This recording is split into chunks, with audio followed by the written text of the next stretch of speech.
इतिहासकारों ने हमेशा तुर्की को यूरोप के अभिशाप के रूप में देखा है।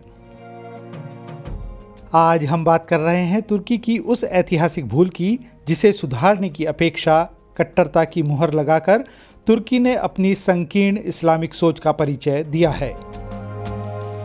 हागिया सोफिया वर्ष 537 में स्थापित चर्च था जिसे ऑटोमन राज की इस्लामिक जिद ने सन 1453 में एक मस्जिद में परिवर्तित कर दिया। हालांकि बाद में सन 1935 में कमाल अतातुर्क ने इसे एक संग्रहालय का स्वरूप दे दिया था। आधुनिक समय में यह तुर्की की तथाकथित धर्मनिरपेक्षता का एकमात्र सूचक था।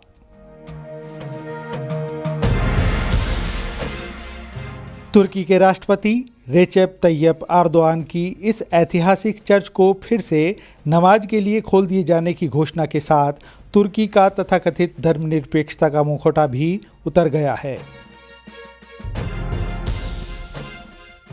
हागिया सोफिया चर्च को फिर से मस्जिद बनाए जाने के निर्णय के बारे में विस्तार से बताने से पहले हम आपको बताएंगे तुर्की के राष्ट्रपति के मन में भारत को लेकर किस स्तर तक घृणा का विष भरा है और इस कृत्य से कैसे उनका दोहरा चरित्र सामने आया है।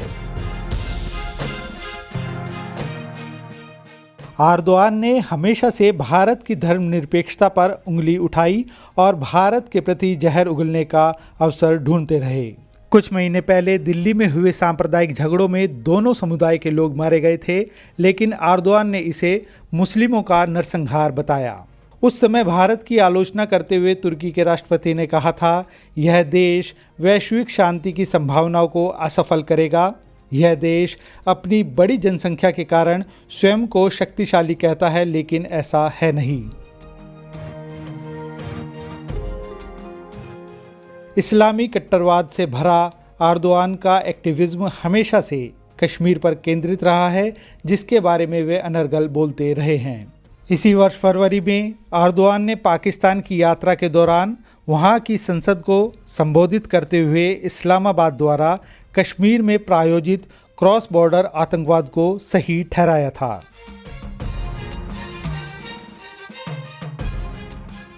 हालांकि इन दोनों ही अवसर पर भारत के विदेश मंत्रालय ने तुर्की के राष्ट्रपति को करारा जवाब देते हुए कहा था कि ऐसे कथनों से ना तो एर्दोआन की राजनीतिक समझ प्रदर्शित होती है और ना ही उनकी इतिहास के प्रति किसी जानकारी का पता चलता है।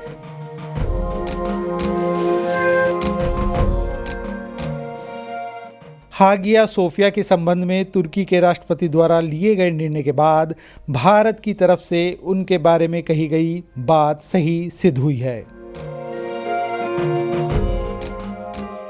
एर्दोआन के इस निर्णय के बाद तुर्की की राजनीति ने एक नई करवट ली है, जो एक धर्मनिरपेक्षता की छवि को तोड़कर निरंकुश इस्लामिक शासन में परिवर्तित होगी।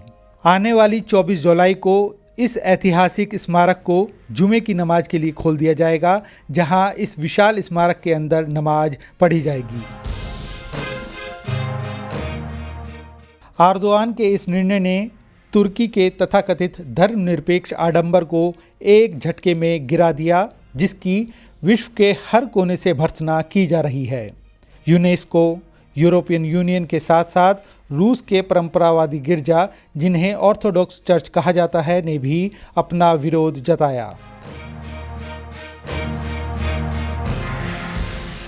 यूनेस्को ने तो यहाँ तक कह दिया कि यदि तुर्की ने शीघ्र ही इस संबंध में वार्ता नहीं की तो इस धरोहर के संरक्षण पर पुनर्विचार किया जाएगा। इससे यह स्पष्ट होता है कि हागिया सोफिया शीघ्र ही अपनी वैश्विक धरोहर होने की वस्तुस्थिति को खो सकता है।